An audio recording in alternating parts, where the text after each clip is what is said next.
Price listlar bo'limi. Bu mahsulotlar bo'limida ikkinchi price listlar bo'limi mavjud. Bunga kiradigan bo'lsak, ayni paytda bizda bittagina standart narx mavjud. Biz yana qo'shimcha narxlarni ham kiritishimiz mumkin. Misol uchun, ulgurji narx, chakana narx. O'zi standart narximizni biz o'zimizga tushunarliroq qilish uchun dona narx deb qo'yishimiz mumkin. Bu faqatgina sotuvlarda ishlatamiz va xaridlarda ham xohlasak belgilab qo'ysak bo'ladi, lekin xaridda shart emas. Faqatgina sotuvni o'zida yetarli. Tartiblash raqami qancha katta bo'lsa, ro'yxatlarda bu element shuncha yuqori ko'tariladi. Bu ayni paytda 1. Dona narx deb o'zgartirib qo'ydik. Endi optim narx deydigan bo'lsak, bu ham sotuvlarda ishlatishimiz mumkin va xaridlarda ham xohlasak ichiga qo'yib qo'yishimiz mumkin. Hozirda kerak emas. Tartiblash soni shart emas. Endi biz 60 bitta mahsulotimiz bor ekan, bularga bitta-bitta narx kiritishimiz mumkin yoki Excelda hammasini optim narxi bo'ladigan bo'lsa, Exceldan ham bittada kiritishimiz mumkin. Saqlashni bosamiz. Optim narx, mahsulotlar bo'limiga o'tadigan bo'lsak, dona narx mavjud. Mahsulot ichiga kirsak, optim narx yo'q, oxirgi xarid narxi ham yo'q, minimal narx ham kiritilmagan. Endi biz Excelimizga qaytadigan bo'lsak, bunda mahsulotlar birinchiga o'tkazib olamiz. Bizda taxminiy tan narxi bor, sotuv narxi va sotuv narxi valyutasi bor. Va sotuv narxi yonidan optim narx kiritib olaylik. Bu optim narximiz sotuv narximizdan taxminan 5% arzonroq bo'lsin. Buni Excelda formula bilan qo'yib olsak bo'ladi.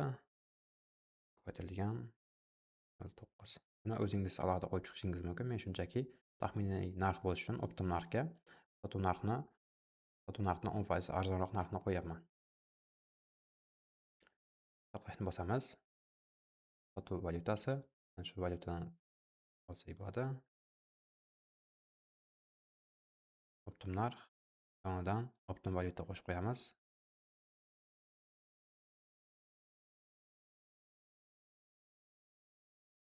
So'mda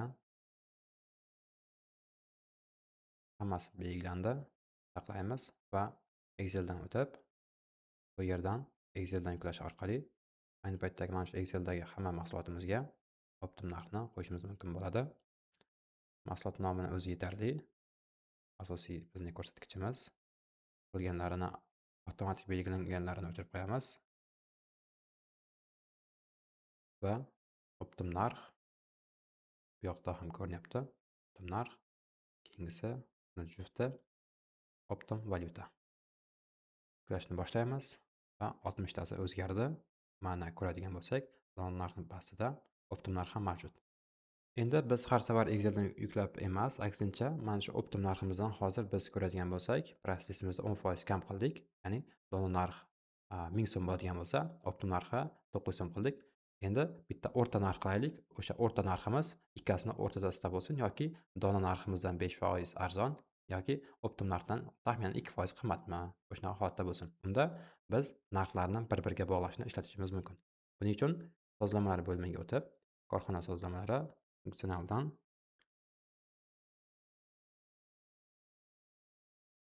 bir-biriga bog'liq narxlarni ishlatishni funksiyasini yoqishimiz kerak bo'ladi. Buni yoqamiz va price listlar bo'limiga o'tib, bu ikkasiga teginmasdan optim narx qimmat deylik. U dona narxdan arzonroq, lekin optim narxdan qimmatroq bo'lsin. Optim narx qimmat deylik.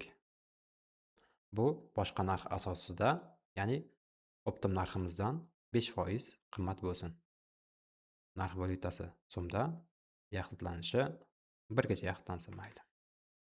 Saqlashni bosadigan bo'lsak, endi birorta mahsulotni ichiga bosib ko'ramiz.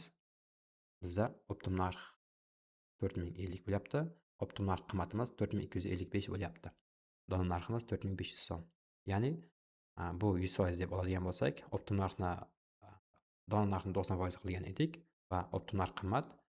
Bu optim narx o'zidan 5% qimmat narxni tashkil etyapti. Buni biz qo'lda alohida o'zgartirishimiz imkonsiz. Qolganlarini alohida o'zgartirishimiz mumkin, chunki bu optim narx asosida shakllanadi. Buni biz 4050 ni 4000 so'mni o'ziga almashtirib qo'yadigan bo'lsak, Bitta sahifani yangilaymiz. 4200 so'mga o'zgardi mana. Ya'ni bundan 5% qimmat. 4100% bo'lsa, 4200 so'm 105% tashkil qilyapti. Don narxi ham o'zimiz xohlagancha o'zgartirsak bo'ladi. 4600 so'm qilib qo'yamiz. Bu narxlarga hech qaysi narx bog'lanmagani uchun bu o'zgarishsiz qolyapti. Shuningdek, biz birorta narximizni oxirgi xarid narxiga ham asoslab qo'yishimiz mumkin. Ayni paytda hech qaysi mahsulotimizni biz xarid qilmaganimiz uchun oxirgi xarid narxi yo'q. Agarda biz xaridni amalga oshirsak, oxirgi xarid narxi asosida qo'yishimiz mumkin. Ya'ni sotuv narximiz oxirgi xarid narxidan 20% qimmat bo'lsin deyishimiz mumkin. Buni ham price listlarga o'tib, bitta price list ochamiz. Dona ton narxidan 20% deylik. Buni boshqa narx asosida asosiy narxi bu oxirgi marta xarid qilgan narximizdan 20% ustiga ustma bo'lsin. Narx valyutasi so'mda va yaxlitlashimiz 1% gacha bo'laversin. Dollarda ishlatgan paytimizda esa dollarlarda odatda 100 dan 1, 1000 dan 1 shaklda yaxlitlashimiz mumkin bo'ladi. Dona tan narxidan 20% saqladik. Endi birorta mahsulotni biz xarid qilib ko'rsak, xarid qilgan mahsulotimiz The Coca-Cola Company. Mana shu mahsulotimiz xarid qilingan. Ushbu mahsulotda oxirgi xarid narxi mavjud. Buni izlab ko'radigan bo'lsak, dona narximiz mavjud. Optim narximiz 12150 va oxirgi xarid narximiz 12000 dan olganmiz va 12000 so'm bu tan narxi bo'ladigan bo'lsa, dona tan narxidan 20% qimmat narximiz bu avtomatik 12000 ga 20% qo'shilib 14400 so'mni tashkil qilyapti. Ayni paytda biz bundan ko'rishimiz mumkin. Dona narximiz oxirgi xarid narxidan 20% dan arzonroq shaklda ekan. Bundan tashqari biz price listlarimizni yuklab olishimiz mumkin. Bu yerdan Excelga yuklab olishimiz mumkin. Excelga yuklab oladigan bo'lsak, buni o'zimiz qandaydir shaklda o'zimizning vitrinamizga mijozlarimiz uchun qanaqadir shaklda taqdim qilish uchun qo'yib qo'yishimiz mumkin. Agarda har bitta mahsulotimizni biz rasmi bilan kiritadigan bo'lsak, ushbu Excelda rasmi bilan ham chiqarishimiz mumkin bo'ladi. Har bitta mahsulotni narxi bu dona narx bo'yicha Excelga ham yuklab olishimiz mumkin alohida shaklda. Bundan tashqari narxlarni PDF ga yuklab olishimiz mumkin yoki mana Excelga rasm bilan yuklab olishimiz mumkin. Har bitta mahsulotimizni, har bitta ichimligimizni o'zini rasmini qo'yib chiqqanimizdan so'ng Excelga rasm orqali yuklab olsak ham bo'ladi va uni o'sha vitrinamizga qanaqadir jurnal shaklida ham biriktirib qo'yishimiz mumkin. Agarda birorta narxni biz ishlatmaydigan bo'lsak, o'sha narxni biz faollikni o'chirish orqali faolsiz shaklga keltirishimiz mumkin. Bu narx qimmat ham bizga kerak emas, faollikni o'chirib qo'yishimiz mumkin bo'ladi.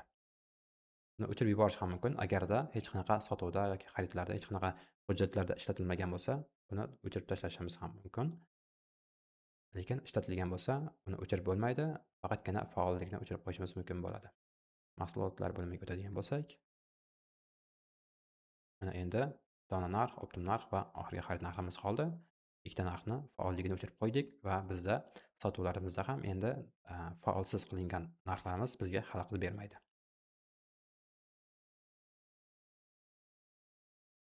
Price listlarimiz shundan